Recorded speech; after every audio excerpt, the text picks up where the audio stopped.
피를 나눈 가족이든 어렸을 적부터 알아온 사이이든 더 나아가 몸을 섞고 사는 부부 사이라도 이제는 끊고 멀리해야 하는 사람들이 있습니다. 오랜만에 만나 느끼는 반가움도 잠시 함께 있다 보면 반드시 사람 속을 뒤집어 놓거나 큰 소리 나게끔 만드는 사람이 있습니다. 잠깐 생각해보면 떠오르는 사람이 있죠. 그런 사람, 이것도 재주라면 재주라고 할 수 있습니다. 가는 자리마다 항상 분란을 일으키니 말입니다만 재주라고 인정하고 넘어가기엔 너무도 고약하죠. 사람은 고쳐 쓰는 게 아니라는 말이 있습니다. 그렇다면 방법은 하나뿐입니다. 멀리하는 게 상책입니다. 그럼 사람을 대놓고 외면하고 멀리한다고 야박하다는 소리 들을 게 겁이 나기도 하죠. 하지만 그런 걱정하실 필요 없습니다. 오늘은 우리 인생을 위해서 멀리해야 할 사람들에 대해서 나눠보고자 합니다. 그런 사람들을 멀리해야 하기도 하지만 거울을 보며 얼굴을 살피고 옷을 고치듯 우리 자신부터 이런 유형의 인간은 아닌지 살펴보는 것도 필요합니다.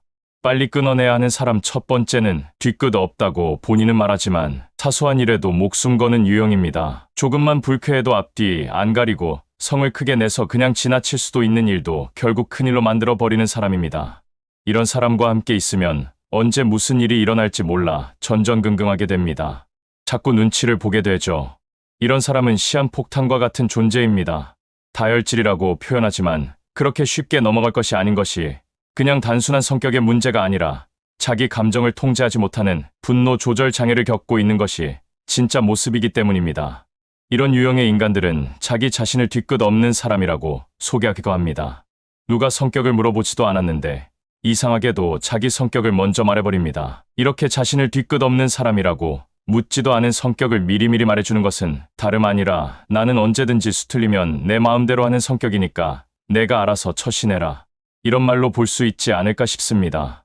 다혈질 인간, 뒤끝 없는 인간 이런 사람들은 우리 인생을 위해 하루 빨리 끊어내야 하죠. 두 번째는 배려심이 하나도 없는 사람입니다. 자신이 내뱉는 말 한마디가 상대방에게 어떤 마음의 상처를 줄지 일말의 고민도 없는 사람이 있습니다. 주변 사람은 우리 보고 그냥 원래 그러려니 하고 이해하라고 좋게 생각하라며 위로를 해주지만 참 쉽지가 않죠. 사실 배려심 없는 이런 인간은 사람들과 사이좋게 어울리는 방법을 제대로 훈련받지 못한 사회화가 덜 된 사람이고 또 한편으로는 남의 아픔을 전혀 공감하지 못하는 소시오패스일 수도 있습니다. 이런 인간일수록 절대 지기 싫어하고 자기 자랑은 끝도 없습니다. 자신의 이익이라면 치밀할 정도로 집요하게 달려들기도 하죠. 세 번째는 논리력 하나 없으면서 똑똑한 척하는 사람입니다. 가만히 있으면 중간이라도 갈 텐데 논리력이라고는 하나도 없으면서 똑똑한 척은 하고 싶어 남을 비판하는 것을 즐겨합니다. 더구나 비판할 때의 그 어투는 굉장히 냉소적입니다. 본인은 아주 차가운 이성을 가지고 멋있게 비판을 했다고 착각을 하지만 성격 자체가 꼬여있고 부정적이라 한마디 한마디 쓰는 단어가 냉소적입니다. 이 사람들은 냉소적인 어투로 비판을 했으니 당연히 상대방으로부터 반박을 받게 됩니다. 이럴 때 자신의 주장을 뒷받침할 논리력은 떨어지고 그러니 자신의 의견이 옳다고 재반박하기가 아주 궁색해집니다. 하지만 지기는 너무도 싫습니다. 그래서 하는 짓이 인신공격을 퍼붓기도 하죠. 토론이고 뭐고 이젠 전혀 개의치 않습니다. 논리의 궁색함을 벗어나기 위해서 지지 않기 위해서 인신공격을 해버립니다. 하지만 이런 인신공격을 하는 순간 자기 자신의 비열하고 치졸한 성격이 드러난다는 것을 자신은 모릅니다. 인신공격을 받은 상대방이 생각 있는 사람이라면 그냥 속으로 무시하고 대꾸를 하지 않아 버리는데 그럼 또 이 바보 같은 사람은 자신이 이겼다고 생각하고 우쭐댑니다. 그래서 다른 데 가서 또 그 짓을 하죠. 논리력도 없으면서 말입니다. 네 번째, 거짓말을 입에 달고 사는 사람입니다. 세상을 참 어렵게 사는 유형이죠. 잘못한 것이 있으면 털어놓고 사과하고 용서받으면 될 일인데 그 순간을 모면하고 싶어서 거짓말을 합니다. 애들도 아니고 말이죠. 손바닥으로 하늘을 가릴 수 있다고 믿는 가여운 인간입니다. 거짓말은 또 다른 거짓말을 낳게 되는 그런 경험 다들 겪어보셨을 텐데 한 번 했던 거짓말을 숨기기 위해서는 계속 말을 만들어야 하는 그 힘겨운 시간을 맞이하게 됩니다. 하지만 그것이 익숙한 사람한테는 거짓말하는 것이 습관이라 그것을 감내해냅니다. 한 번 거짓말한 사람을 용서해줄 수는 있더라도 다시 믿음을 줘서는 안 됩니다. 본성은 쉽게 바뀌지 않는 법이라 언제고 다시 거짓말을 해서 더 세게 뒤통수를 후려맞은 적 모든 사람이 한 번쯤은 경험했을 겁니다. 다섯 번째는 자존감은 없고 자존심만 강한 사람입니다. 자존감이 없는 사람이 이 세상에서 생존하기 위해 갖고 있는 유일한 것이 자존심입니다. 자존감이 없는 사람에게 자존심이란 자기 자신을 지켜낼 최후의 보루이자 상대를 겨눌 수 있는 치명적인 무기이기도 합니다. 이렇게 자존심밖에 남은 것이 없는 사람은 늘 신경이 곤두서 있고 공격적인 성향을 띱니다. 혹시 이런 사람 주변에 있지 않나 생각을 해보면 감정의 기복도 심해서 작은 일에 크게 기뻐하기도 하고 사소한 일에도 완전히 뒤집어져 한바탕 큰 소동을 벌이기도 하며 별말도 아닌 것에 강한 적개심을 드러내고 상대방을 집어삼키기라도 하는 듯이 덤벼들기도 하는 사람. 괜한 감정 쓰레기통 역할을 도맡아 하고 싶지 않다면 자존심밖에 남은 것이 없는 그 사람. 더 이상 잃을 것이 없어 자존심만은 지켜야 하는 사람과는 이제라도 끊어내야 합니다. 나이 들어감에 따라 성격도 저절로 좋아지고 인품도 훌륭해지면 너무 좋겠지만 안타깝게도 나이와는 연관이 없습니다. 더욱이 제일 어려운 것 중에 하나가 성격을 바꾸는 일이 아닐까 싶기도 합니다. 나이 들면 사람이 점점 괴팍해진다는 말이 있습니다. 평소에 자신이 갖고 있는 성격적인 결함을 고치려는 노력을 하나도 하지 않고 오히려 갈등이 있을 때마다 남 탓을 하며 살았기 때문이 아닐까 싶습니다. 그러니 나이 들수록 점점 고약해질 수밖에 없습니다. 이런 분들의 끝은 어떨지 뻔히 보입니다. 우리는 그런 사람과는 빠르게 연을 끊어야 하며 우리도 그런 사람이 되지 않기 위해서 항상 노력해야 합니다. 오늘 영상을 보신 모든 분들은 항상 사랑하고 사랑받으며 살아가시길 진심으로 바라겠습니다. 나이가 들어감에 따라 우리는 살면서 주위에서 부고 소식을 자주 듣습니다. 문자로 고인의 성명, 장례식장, 계좌번호가 오곤 합니다.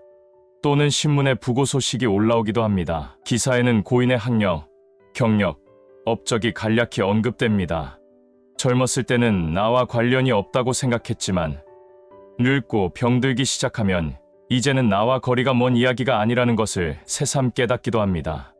사실 부고를 보면 가장 먼저 드는 생각은 고인에 대한 안타까움입니다. 그리고 아쉬운 마음이 들겠죠. 부고를 읽고 고인에 대해 제대로 알 수 없기 때문입니다. 고인이 어떻게 살아왔는지, 성격이 어떠한지, 그리고 어떤 생각을 했는지 알 수 없습니다. 물론 별로 친하지 않은 사람이라면 별 관심이 없을지도 모릅니다. 하지만 친한 사람이었다면 죽음을 앞두고 무슨 생각을 했을지, 그리고 남겨진 사람들에게 무슨 말씀을 하고 싶었을까 하는 궁금증들이 생기기도 합니다. 정치가, 연예인, 사업가가 자서전을 쓰는 것도 이와 같은 이유일 겁니다. 사실 세상을 떠나고 남길 수 있는 거라곤 재산, 기록, 이름밖에 없는 것 같습니다. 그러나 평범한 이들에겐 재산이나 이름을 세상에 남기긴 쉽진 않습니다. 오히려 잊히지 않을까 두려울 것 같습니다. 장례식장에 아무도 오지 않으면 어쩌지, 자신의 부고를 모르면 어쩌지 하는 걱정이 들기도 합니다. 나이가 들면서 죽음에 대해서 생각을 하지 않을 수 없게 됐고 이런저런 생각들과 걱정들이 어느 순간 갑자기 생길 때가 많습니다. 특히 아까 말씀드렸던 누군가의 부고를 볼 때에는 그런 마음이 더 크게 들기도 합니다. 이런 걱정들이 가득한 삶을 해결할 수 있는 방법이 있습니다. 바로 우리가 미리 우리의 부고를 아주 간단하게 써보는 겁니다. 지금 당장 부고를 쓰고자 하면 굉장히 막막합니다. 첫 문장을 어떻게 써야 할까? 어떤 이야기를 써야 할까? 고민이 들죠. 왜냐하면 문학작품처럼 화려하게 부고를 써야 한다고 생각하기 때문입니다. 평범한 우리들도 부고를 쓸 수 있는 방법이 있습니다. 바로 7년간 800여 명의 부고 기사를 써온 월스트리트 저널 유일의 부고 전문 기자의 책, 그렇게 인생은 이야기가 된다를 통해 알 수 있습니다. 그는 책에서 아버지의 부고 쓰기를 실패했던 경험을 반추하며 이렇게 말합니다. 지금 와서 돌이켜보면 내 기준으로는 실패한 부고였다. 이 부고는 아버지가 어떤 사람인지 전혀 전하지 못했다. 아버지가 인생에서 무엇을 왜 이루려고 했는지에도 침묵했다. 아버지의 별난 버릇과 유머 감각에 관한 사례를 하나도 넣지 않았다. 우리가 다 망쳐버렸다. 물론 내가 아버지의 부고를 썼더라도 쉽지 않았을 것이다.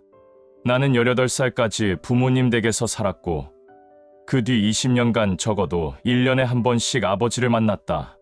그런데도 아버지에 대해 아는 것이 어떻게 이렇게 적을 수 있을까? 기본적인 사실조차 흐릿하다. 내가 아버지에 관해 조금이나마 아는 사실은 다음과 같다. 그는 아버지의 부고를 이렇게 남겼습니다. 한쪽 입꼬리에 담배를 물고 두 손가락으로 타자를 쳤던 구식 신문기자, 편집장으로 활약하며 신문업계에서 두루 인정받은 저널리스트. 아버지는 모든 것을 기억했다. 아무튼 아버지 말씀으로는 그렇다. 가볍지만 담담히 아버지의 인생이 부고에서 드러납니다. 그리고 아버지의 말씀을 통해 그의 철학과 성격을 인상 깊게 알 수 있었습니다. 무엇보다 재치가 드러납니다. 담배를 물고 기사를 쓰고 모든 것들을 기억한다고 자랑하는 아버지의 모습이 재밌게 상상됩니다. 그러나 막상 재미있게 있는 그대로 쓰자니 고인의 명예를 실추시키는 게 아닐까 걱정이 들 수 있습니다. 하지만 저자는 독자들이 부고를 읽고 고인의 인간다움, 개성의 깊은 인상을 느낄 수 있었다고 합니다. 무엇보다 고인에 대해 솔직히 알 수 있어서 기억에 오래 남을 수 있었죠. 사람들은 고인의 위대함이 아닌 소소하고 솔직한 이야기에 더 귀 기울인다고 합니다. 우리가 위인의 업적보다 일화, 어린 시절 이야기에 더 관심을 가지는 것도 이와 비슷할지도 모릅니다. 그렇기에 부고를 쓸 때 인생을 과장하거나 업적에 집착할 필요가 없습니다. 살아온 그대로 솔직하게 드러내는 것이 중요하죠. 이러한 솔직한 우리들의 이야기를 통해 사람들에게 꼭 하고 싶은 말과 남기지 않으면 후회될 말들을 생각하다 보면 과거를 정리하게 되고, 이는 곧 궁극적으로 우리가 남은 인생도 어떻게 살아가야 할지 명확해지게 되는 신기한 경험을 하게 될 수 있습니다. 호랑이가 죽으면 가죽을, 사람은 이름을 남긴다고 합니다. 그러나 이름만 남기기엔 인생은 너무 길고 소중합니다. 아직 많이 남은 인생이지만 사실 7, 80년 전까지만 해도 50대가 넘으면 죽음을 준비해야 하는 나이이기에 지금 나이의 삶을 돌아보는 경험을 해본다는 것은 엄청난 의미가 있음에 틀림없습니다. 오늘 영상의 내용은 인생은 그렇게 이야기가 된다 도서를 참고하여 제작하였습니다. 오늘 영상을 보신 모든 분들의 인생의 이야기는 길게 남게 되기를 진심으로 바라겠습니다. 사람들의 치여 살아서 가족이고 친구고 배우자고 다 부질없기에 이제는 멀리하고 싶을 때가 있습니다. 그러고 보면 사는 게 고생이란 말은 바로 인간관계 때문에 생긴 것이 아닐까 싶습니다. 몸이야 힘들면 쉬면 회복되지만 사람들로부터 받게 되는 스트레스는 회복되기가 쉽지 않을 뿐더러 안에서 차곡차곡 쌓여 결국 마음의 병을 만들게 되죠. 요즘엔 다들 그렇게 서로 못 잡아먹어서, 그리고 또 깎아내리지 못해서 안달인지 모르겠습니다. 자의로든 타의로든 혼자 떨어져 있게 돼서 그 고독감이 두려워 떨고 있는 분들이 많습니다. 이제는 전혀 불안해하거나 두려워하실 필요 없게 됐습니다. 더 많은 것을 얻게 될 수 있어서 그렇게 혼자 있게 되었으니 말입니다. 고독한 사람은 성공합니다. 혼자인 사람을 우리는 외톨이라고 부릅니다. 그렇게 안타까운 시선으로 혼자인 사람을 바라보지만 정작 그들을 바라보는 자신들은 무리 속에서 하나도 행복해하지 않습니다. 그 속을 벗어날 용기가 없어서, 또는 그저 익숙함에 젖어서 지지고 볶으며 아둥바둥 버텨가고 있을 뿐입니다. 자발적 외톨이가 늘어가고 있습니다. 외톨이라는 말 속에는 여러모로 삐뚤어져 다른 사람들로부터 따돌림을 받는 사람이란 부정적인 의미를 담고 있지만, 자발적인 외톨이는 전혀 다른 사람입니다. 자발적으로 혼자가 된 사람은 혼자서도 행복하게 잘 즐기며 살고 있을 뿐만 아니라 여럿이 함께할 때도 잘 지낼 수 있습니다. 우리가 말하는 혼자인 것을 잘 즐기는 사람은 은둔형 외톨이가 아니라 혼자일 때와 또 여럿일 때 그렇게 균형을 잘 맞춰 살아가는 사람이기 때문입니다. 그래서 나이 들어서는 당당하게 혼자일 수 있어야 합니다. 그래야 말년이 활짝 피기 때문입니다. 고독함 속에서 누구보다 행복하게 살아갈 수 있는 사람들이 도대체 무엇을 얻어서 그렇게 살아갈 수 있는지에 대해 말씀드려보고자 합니다. 첫 번째, 언제든지 떠날 수 있는 자유. 여럿이 함께 할 수 없는 것이 바로 내가 떠나고 싶을 때 떠나는 자유입니다. 아무리 마음 맞는 친구들이라도 일정을 맞추고 또 모두가 마음에 드는 여행을 하기란 쉽지 않습니다. 어딜 가서 구경하고 어딜 가서 다 같이 입맛에 맞는 음식을 먹을지도 고민이죠. 각자가 조금씩 희생을 해야 그나마 여행을 잘 마칠 수 있을 겁니다. 반면 혼자 떠나는 여행은 자신을 새롭게 발견하는 과정이고 또 자유가 주는 기쁨을 온전히 누릴 수 있는 시간입니다. 혼자 떠나는 여행이라고 해서 꼭 몇 밤 며칠이 아니라 당일치기도 가능합니다. 그렇기에 새로운 공간에서 우리는 전혀 뜻하지 않게 관심을 보이는 스스로를 발견할 수 있습니다. 우리가 생각지도 못한 것에 관심이 있고 좋아한다는 사실을 안다는 건 우리에게도 신선한 충격입니다. 그래서 우리에게 언제든지 훌쩍 떠날 수 있는 자유, 그 자체는 우리의 시야를 맑게 해줍니다. 온전히 자신이 원하는 속도로 걸으며 새로운 것에 눈을 맞출 수 있습니다. 다른 사람의 속도를 맞추거나 보고 싶은 것을 뒤로 한 채 서둘러 발길을 옮길 수밖에 없었던 적이 꽤 많습니다. 이제 혼자라면 우리가 원하는 곳에서 몇 시간이라도 쭈그려 앉아 있을 수도 있습니다. 두 번째, 자아가 단단해진다. 혼자인 사람은 문제가 생겼을 때 두리번거리지 않습니다. 마치 본능적으로 혼자서 처리해야 하고 또 전에도 그랬듯이 이번에도 혼자서 해낼 수 있다고 생각합니다.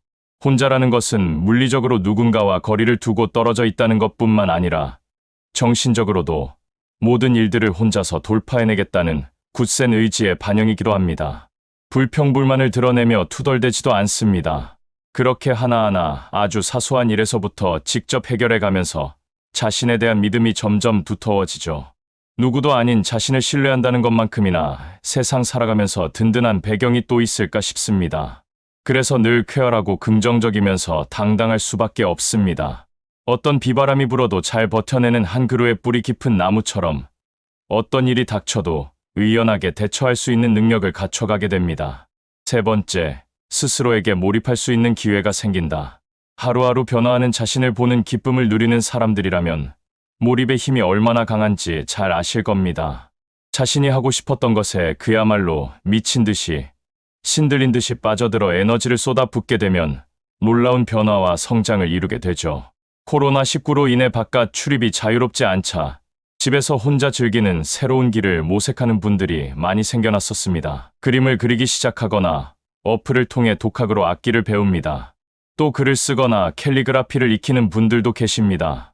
여럿이 함께 해야만 즐거운 일인 줄 알았는데 뜻하지 않게 혼자 하는 즐거움과 몰입의 참맛을 경험하는 기회를 갖게 된 것입니다. 이를 넘어서 지금 미국에서는 대퇴사 현상이 벌어지고 있습니다. 너도 나도 사람들이 자발적으로 직장을 그만두고 있습니다. 작년에는 매월 평균 390만 명이 직장을 그만두었는데 최근 한 달 동안에는 무려 450만 명이 그만두는 초유의 기록을 세웠습니다. 코로나로 인해서 완전 봉쇄 기간 동안 회사에 나가지 못하고 집에서 일하는 것에 적응이 되면서 다시 출퇴근하려니 사람들과 같이 생활해야 한다는 그 사실을 참지 못하고 회사를 그만둬 버리는 겁니다. 새로운 라이프 스타일, 새로운 세계를 맛봤는데 다시 과거로 돌아갈 수는 없다는 이유가 가장 크지 않을까 싶습니다. 사람들이 고독의 참맛을 드디어 맛보게 된 겁니다. 인생은 혼자 왔다 혼자 가는 거라지만 인생에서의 성공도 행복도 그리고 평화도 혼자 있을 때만이 가능합니다. 혼자 있는 시간이 주는 힘을 믿으시고 좀 더 적극적으로 무리에서 벗어나 자신에게 몰입해보면 어떨까 싶습니다. 영상을 보신 모든 분들의 꽃피는 말년이 되시길 진심으로 바라겠습니다. 우리들보다 세상에서 먼저 태어나 앞선 경험들을 한 인생 선배들은 나이 들어 은퇴 생활을 하면서 인생에서 가장 많이 후회스러운 것을 마음에 담고 있는 것이 대부분 비슷하다고 합니다. 우리가 이걸 알아내서 가장 크게 후회할 수도 있는 일을 미리미리 해치울 수만 있다면 인생 선배들의 나이에 이르렀을 때는 최소한 후회로 가슴 치는 일은 없을 것입니다. 10대, 20대, 30대를 거쳐오면서 그렇게 갖게 된 후회들도 이미 넘쳐나도록 많듯이 여기에 더해서 인생 후반전마저 똑같은 실수를 반복하고 후회하고 산다면 이건 절대 안 되겠죠. 나중에 세월 지나 땅 치고 후회한들 소용없습니다. 심리학에서 쓰이는 기초 용어로 통정이라는 말이 있습니다. 남녀가 정을 통한다는 뜻을 지닌 통정과 같은 한문으로 쓰지만 심리학에서는 인생 황혼기에 접어들어 지나간 생을 재음미하는 것을 말합니다. 특히 이런 것을 자아통정이라고 부릅니다. 나이 들면 이런 자아통정을 자주 하면서 시간을 보내게 된다고 합니다. 눈앞에 살아온 세월이 주마등처럼 스치듯 선명하고 생생하게 영화처럼 쫙 스쳐간다고 하죠. 지난 일들이 그렇게 자기의 생애를 돌아보면서 과연 가치 있게 살았는지 반추하고 자신에게 질문도 던지죠. 어려움도 많고 힘들었지만 그래도 잘 살아왔다는 생각이 들게 되면 마음 뿌듯해지고 인생에 대해 긍정적인 생각을 갖게 돼서 남은 인생을 더 잘 마무리하겠다는 의욕을 갖고 살게 됩니다. 하지만 반대로 온갖 후회만 떠오르고 가치 없는 인생으로 살아왔다고 생각되면 절망감에 빠져 남은 인생마저도 이래도 그만, 저래도 그만, 어차피 내 인생은 쓰레기라고 하면서 가치 없게 또 흘려보내게 된다는 겁니다. 그래서 후회 없이 잘 사는 것은 지금 현재를 위해서도 중요한 일이지만 앞으로 인생을 정리하는 시기에도 큰 영향을 미치고 중요한 의미를 갖게 되는 일입니다. 그래서 한순간 한순간 허투루 보내지 말고 알차게 살아야 하는 이유가 여기에 있습니다.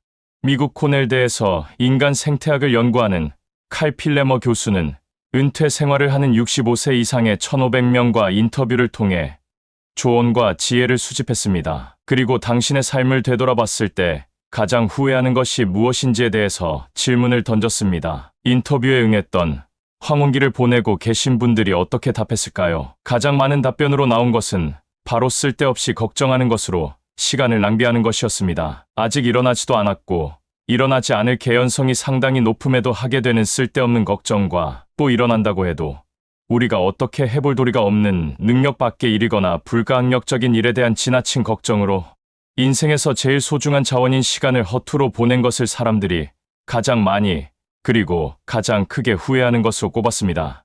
여러분들도 잘 아시겠지만 걱정의 대부분은 실제 일어나지도 존재하지도 않는 상황에 대한 것들입니다. 걱정을 사서 하는 사람들은 상당한 스트레스를 받으며 생활합니다. 그래서 두통을 달고 살죠. 시도 때도 없이 떠오르는 자신과 가족에게 벌어질 부정적인 생각과 그 끔찍한 상황 때문에 불안증을 겪으며 한시도 편할 날이 없습니다. 그렇게 걱정에 걱정을 하며 사는 분들이 있습니다. 하지만 신기하게 그런 사람들도 1년 전, 2년 전 어떤 걱정을 그렇게 했는지 잘 기억이 나지 않습니다. 같은 걱정인 것 같기도 하고 또 아닌 것 같기도 하죠. 사실은 쓸데없는 것들이기 때문에 기억이 나지 않는 겁니다. 걱정의 특징은 한 가지 걱정을 갖게 되면 또 다른 걱정을 키우고 점점 나쁜 상황을 떠올리며 불안으로 떨게 한다는 것이고 또 하나는 대부분의 걱정이 실제로 벌어지지 않고 그냥 시간과 함께 사라져 버린다는 겁니다. 그러는 동안 우리는 가장 소중한 시간만을 까먹게 되는 것이죠. 이래도 걱정이 멈추지 않는다면 심리 전문가가 추천하는 방법을 해보면 좋습니다. 인생 살면서 장기적인 목표를 갖는 것이 중요하지만 우선 걱정이 앞을 가려 스트레스를 너무 받으면서 살고 계시다면 오늘 하루만 생각하고 집중하고 사는 습관을 가져보는 것입니다. 내일 일은 생각도 하지 말고 걱정도 말고 오늘 내가 해야 할 일에만 집중하는 겁니다. 잡념이 끼어들 틈을 주지 말고 현재에 온 정신을 가두는 겁니다. 또 다른 방법 하나는 걱정이 괜한 걱정이 아닌 근거 있는 걱정들도 있을 수 있습니다. 이런 걱정을 하는 것은 그나마 좀 다행인 경우이지만 이럴 때는 자신이 무엇 때문에 그렇게 두려워하는지 그 실체를 분명하게 찾아내라고 전문가들은 권합니다. 병의 원인을 찾아 치료하는 것과 같은 이치죠. 그렇게 걱정의 실체와 합당한 이유를 알게 되었다면 이제부터 걱정만 하지 말고 계획을 세워서 하루하루 행동으로 실천해 나가면 말 그대로 걱정이 성장과 발전을 이끄는 원동력의 역할을 하게 되는 겁니다. 예를 들어 지금 다니는 직장이 불안하고 어느 날 갑자기 명예퇴직이라도 덜컥 시킬까봐 그게 걱정이시라면 그냥 걱정에 걱정만 하지 말고 이번 기회에 아주 퇴직 걱정 없는 직업을 찾아보는 겁니다. 이렇게 하신다면 걱정이 신바람으로 바뀌게 될 겁니다. 쓸데없는 걱정과 염려 그리고 불안으로 제일 소중한 시간을 낭비하는 것만큼 나중에 땅을 치고 후회할 일은 없다고 인생 선배들이 말씀하십니다. 영상을 보신 모든 분들이 지금 이 시간부터는 괜한 걱정 싹 날려버리고 소중한 시간을 지금을 위해서 잘 사용하시길 바라겠습니다. 우리가 충만한 인생을 살기 위해서 죽기 전까지 반드시 갖고 가야 할 것들이 있다고 합니다. 각자 모두 돈부터 시작해서 여러 가지들이 머리에 떠오르시겠지만 돈은 당연히 기본이니까 빼고 생각해보자면 대표적인 것이 3가지가 있다고 합니다. 그래서 오늘은 은퇴 설계 전문가들이 정한 죽는 날까지 꼭 가지고 가야 하는 이 3가지에 대해서 여러분들과 이야기를 나눠보고자 합니다. 첫 번째, 운동하는 습관입니다. 젊었을 때도 운동이 중요하지만 특히 나이 들어서는 운동이 생활의 중심축을 이루는 핵심 생활 습관이 되어야 합니다. 운동을 꾸준히 하는 사람은 바쁜 와중에서도 운동 시간을 확보하기 위해서라도 더 부지런히 생활하고 건강한 식습관을 유지하는 데 최선을 다하게 됩니다. 하지만 운동을 전혀 하지 않으면 운동만 안 하는 게 아니라 식습관, 수면 시간, 취미 생활, 자기 개발 등 모든 삶의 영역에서 게으르고 나태한 생활을 합니다. 삶의 균형이 무너진 채 살아가며 제일 중요한 것을 안 하니까 당연히 다른 것들이야 말할 필요도 없겠습니다. 뿐만 아니라 운동을 안 하거나 부족한 사람은 만병의 시작을 알리는 당뇨병 발병률이 2배 이상 높아지고 심장질환, 암, 그리고 치매에 걸릴 위험이 증가하면서 결국 병원비를 1.7배나 더 쓴다는 연구 결과도 있습니다. 대부분의 사람들이 늦어도 중년에 들어서면 건강의 중요성을 알고 운동을 모두 할 것이라고 생각하시겠지만 안타깝게도 현실은 다릅니다. 세계보건기구 WHO가 발표한 자료에 의하면 한국의 경우 운동이 부족한 성인은 35.4%로 나타났습니다. 그러니까 성인 인구 3명 중 1명은 운동 부족이라는 것이죠. 그래도 남성의 경우는 좀 낫습니다.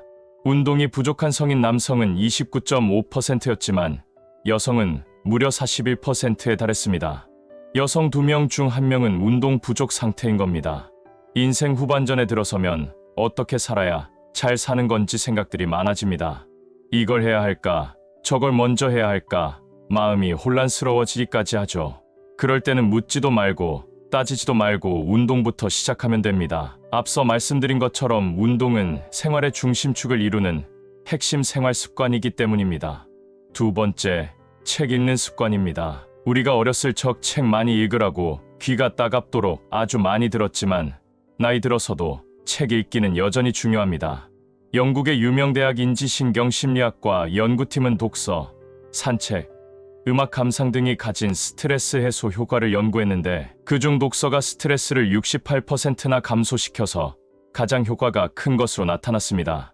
또한 책 읽기는 가벼운 우울증에도 긍정적인 영향을 미쳐서 우울증 개선에 도움을 주는 것으로 알려져 있습니다. 하지만 우리나라 사람들은 책 안 읽기로 아주 세계에서 하위권을 맴돌고 있습니다. 매일 책 읽기를 실천하는 사람의 경우 영국은 32.6%, 아일랜드는 31%, 독일은 26.9%에 달했지만 한국은 겨우 8.4%로 OECD 국가 평균인 20.2%에도 한참 못 미치는 수준으로 성인 48%가 1년 동안 책을 한 권도 안 읽는 것으로 나타났습니다. 성인 48%면 무려 반에 가까울 정도인데 이만큼이나 책을 안 읽는다고 합니다. 건강상의 이유뿐만 아니라 나이 들어서 책 읽기가 중요한 이유는 우리들의 지식 체계를 풍성하게 하고 생각하는 법을 길러주며 상대방의 말귀를 잘 알아듣도록 해줍니다. 또한 세상을 볼 수 있는 여러 창을 마음에 내는 것입니다. 점점 다양화되고 빨리 변화하는 세상을 하나의 창으로 보는 것만큼 위험한 일도 없습니다. 즐기면서 하는 독서는 마음속에 흔들리지 않는 나무 한 그루를 심는 일입니다.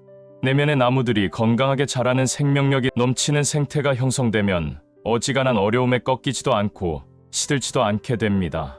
그래서 나이 들어서 하는 책 읽기는 호흡이 깊은 공부라고 하죠.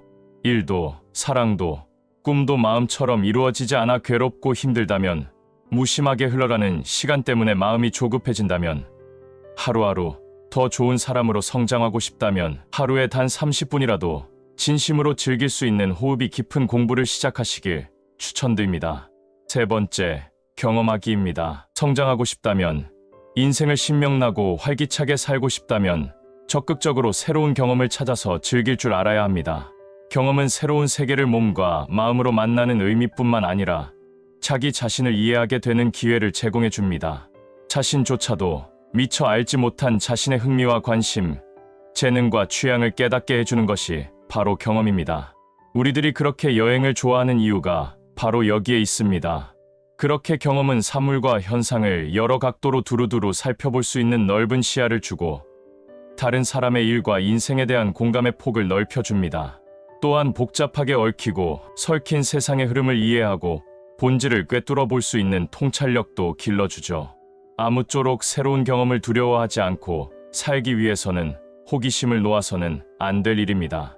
나이 들어서도 호기심이 많은 사람은 어린 나이에 똘망똘망하고 빛나는 그 총명한 눈동자를 간직하며 사는 사람입니다. 젊은 몸과 마음을 간직하기 위해서는 매일 규칙적으로 운동하고 독서를 통해서 세상을 보는 여러 창을 마음에 내고 총명한 눈동자를 지닌 호기심으로 경험을 적극적으로 찾아 나서는 것이 필요합니다. 오늘 영상을 보신 모든 분들의 참된 인생을 위해 이 세 가지를 죽는 날까지 반드시 가지고 가시길 진심으로 바라겠습니다. 요즘 세상 돈만큼 힘센 것이 없습니다. 그래서 돈이 최고라는 말이 초등학생 입에서도 서슴없이 나오는 것이고, 만인에게 평등하다는 법도 없는 사람에게는 더없이 가혹하고 있는 사람에게는 한없이 너그럽습니다.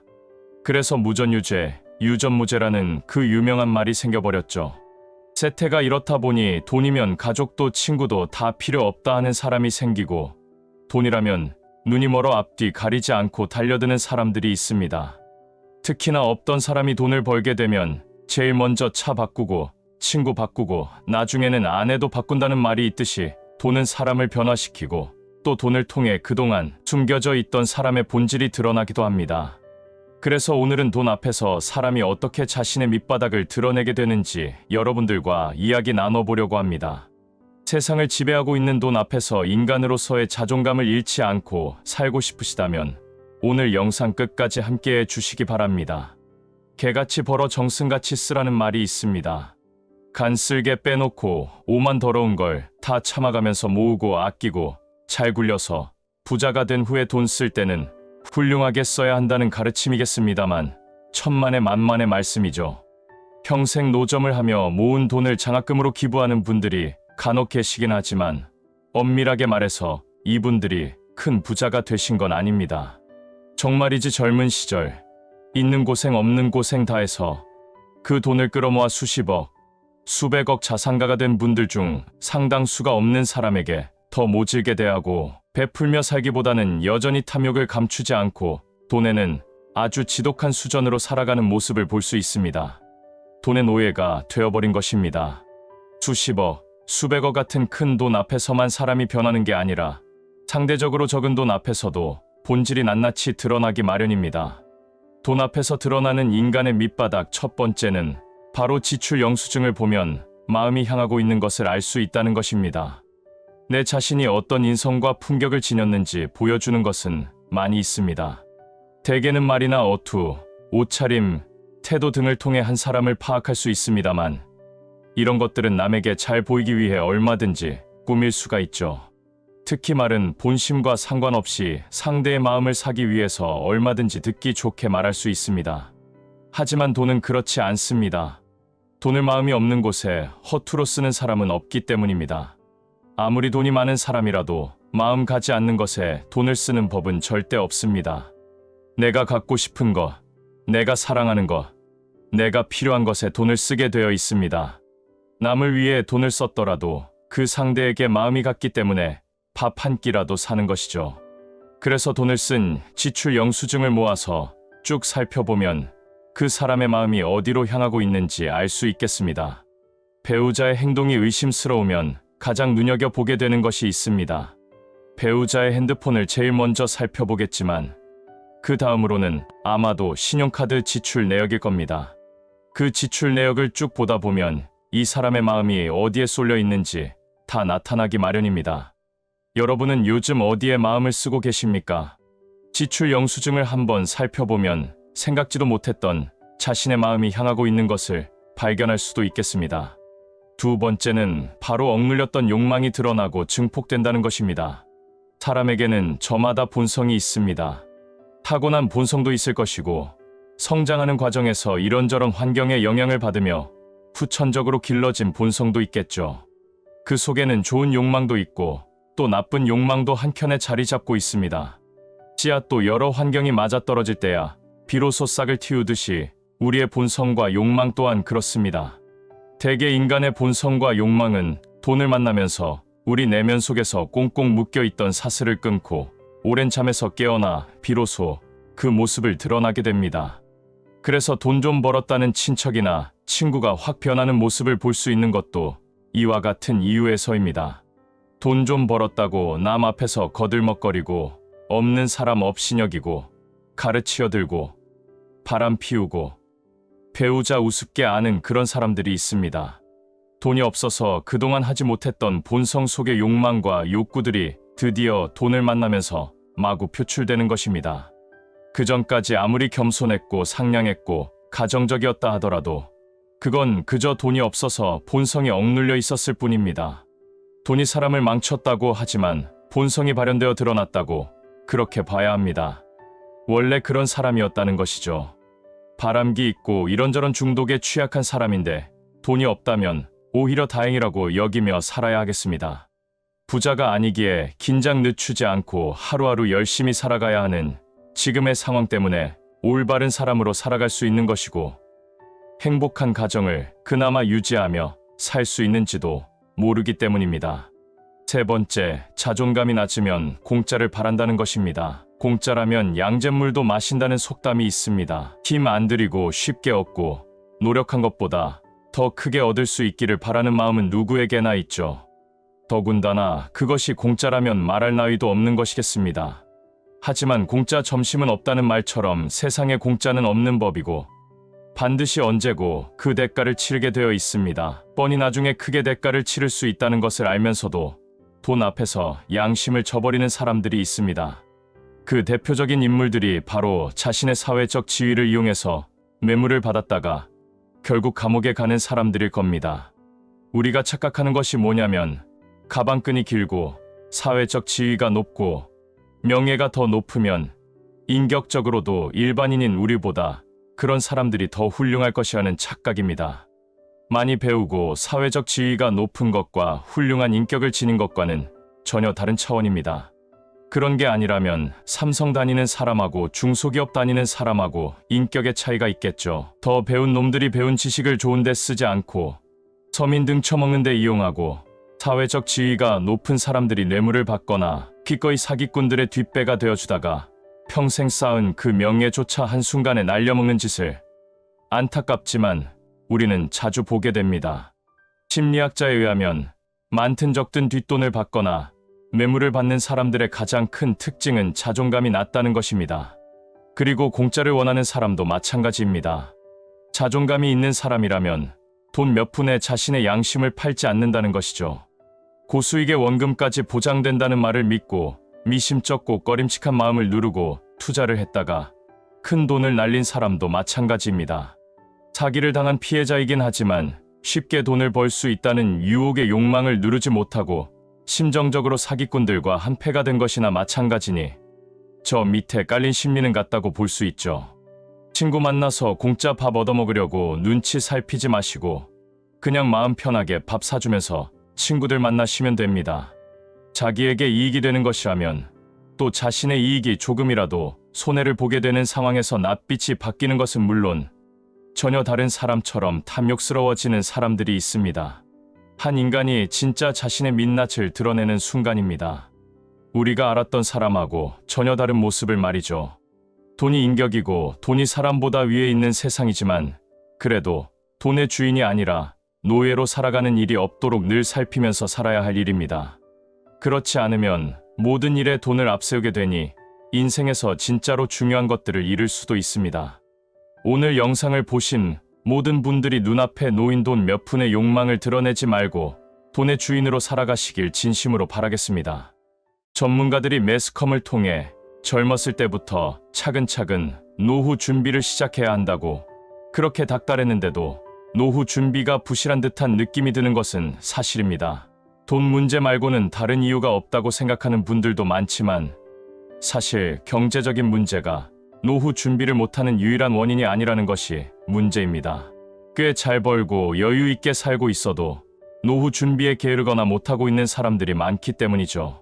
그래서 오늘은 마음 졸이고 불안해하면서도 청개구리 마냥 대체 왜 노후 준비를 안 하는지 그 이유에 대해 그리고 노후 준비가 아직 잘 되지 않았거나 노후 준비를 제대로 못하셨다면 왜 그렇게 되었는지에 대해서 말씀을 한번 나눠보고자 합니다.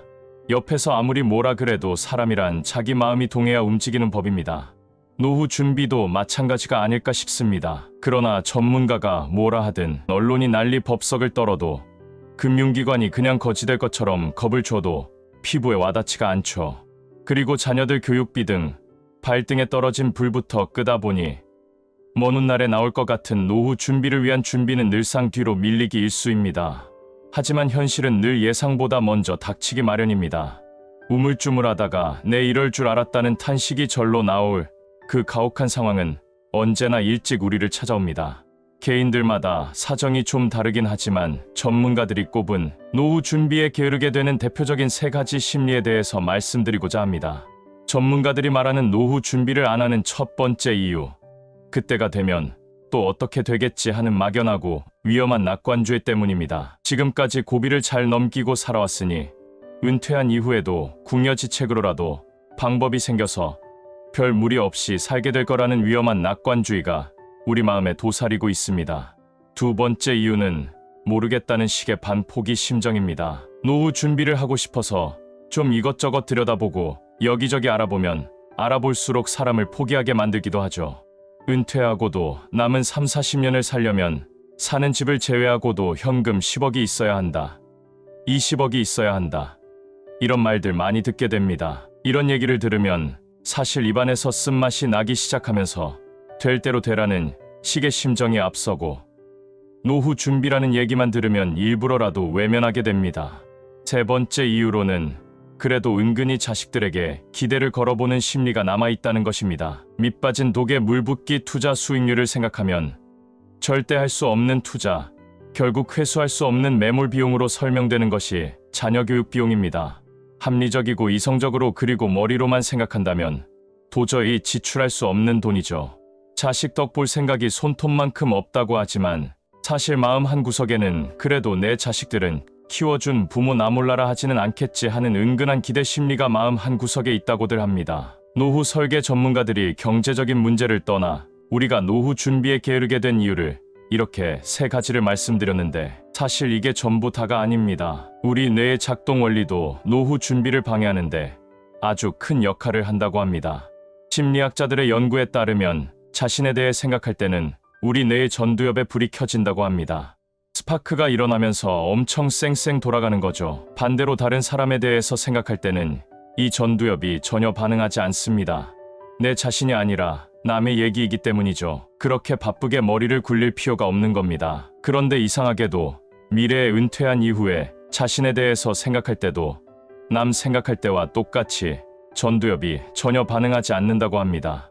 즉, 우리 뇌는 우리 미래의 자신을 스스로가 아닌 타인으로 간주한다는 겁니다. 그래서 사람들이 불안해하면서도 은퇴 준비를 하지 않는 가장 큰 이유 중에 하나가 미래에 은퇴한 자신을 타인으로 느끼기 때문입니다. 그렇게 타인으로 느끼니 다른 사람을 위해서 자녀 교육을 줄이고 포기하지도 못할 것이고 또 지금의 안락함과 편안함을 포기하지도 못하겠죠. 우리 뇌가 지금 그렇게 작동하고 있는 겁니다. 그래서 우리 뇌가 은퇴한 이후에 우리를 자기 자신으로 받아들이고 전두엽에 불이 켜지게 하기 위해서는 은퇴 이후의 생활을 그냥 막연하게 생각하면 안 되고 보다 구체적이고 그리고 거기에 맞게 계획을 수립해야 한다고 말합니다. 가능하면 아주 촘촘하고 현실성 있게 말이죠. 더 구체적일수록 우리 뇌는 더 열심히 작동해서 현실감을 되찾을 것이고 그때서야 비로소 자식 뒷바라지에 최선을 다한 자랑스러운 부모가 되고 싶어 자식이나 본인에게 모두 실익이 없는 그 비용을 쏟아 부을지 아니면 이제부터라도 그 비용에서 조금 떼어내서 착실하게 노후 준비를 시작할지 이성적으로 그리고 현명하게 판단할 수 있게 됩니다. 감정은 너무도 개인적이어서 사람마다 다 다르기도 하지만 특히 자식 앞에서는 그 힘이 더 막강해집니다. 그래서 전문가의 경고가 막 날아들어도 코웃음을 치고 자식에게 몰빵하다시피 하는 겁니다. 하지만 분명한 것은 우리의 뇌가 미래의 내 자신을 다른 사람으로 인식하는 상태에서는 그 어떤 은퇴 준비라도 남의 일이 될 수밖에 없고 또 한다고 해봐야 느슨해져서 늘상 다른 일에 우선순위가 밀려나기 일쑤라는 사실입니다. 주위에서 떠드는 10억 이내, 20억 이내 그런 소리에 기죽지 말고 좌절하지 말고 내 나름대로의 은퇴 준비를 차근차근 해나갈 수 있기 위해서는 구체적인 목표와 설계가 필요합니다. 그래야 우리 뇌가 자기 일로 받아들이고 쌩쌩하게 돌아가기 때문입니다. 미래의 새 은퇴연구소가 실시한 한 조사에 의하면 퇴직자의 66%가 예상했던 시기보다 훨씬 빨리 퇴직하게 되었다고 답했다고 합니다. 그런데 냉철하게 생각해보면 이런 갑작스러운 퇴직은 진짜로 전혀 예상하지 못한 것일지 일부러 예상하지 않은 것일지는 정확하게 알 수 없습니다. 지금 당장의 경제적인 상황도 그리 넉넉하지 않은 이유도 있겠지만 앞서 말씀드린 것처럼 막연한 낙관주의적 생각이나 이래도 저래도 어쩔 수 없다는 포기 심리, 또 은근히 자식에게 기대를 하는 마음과 더불어 함께 구체적이지 않은 은퇴 계획이 남의 일처럼 받아들이게 되고, 그래서 결국 우리가 노후 준비를 하지 못하게 한다는 결론이 나오는 거죠. 오늘 영상을 보신 모든 분들도 이제는 지금이라도 늦지 않았기에 아무리 노후가 찾아왔어도 지금부터 구체적인 계획을 현실성 있게 차근차근 노후 준비를 해나가시면 후회 없는 인생이 이루어지실 것이라 믿습니다.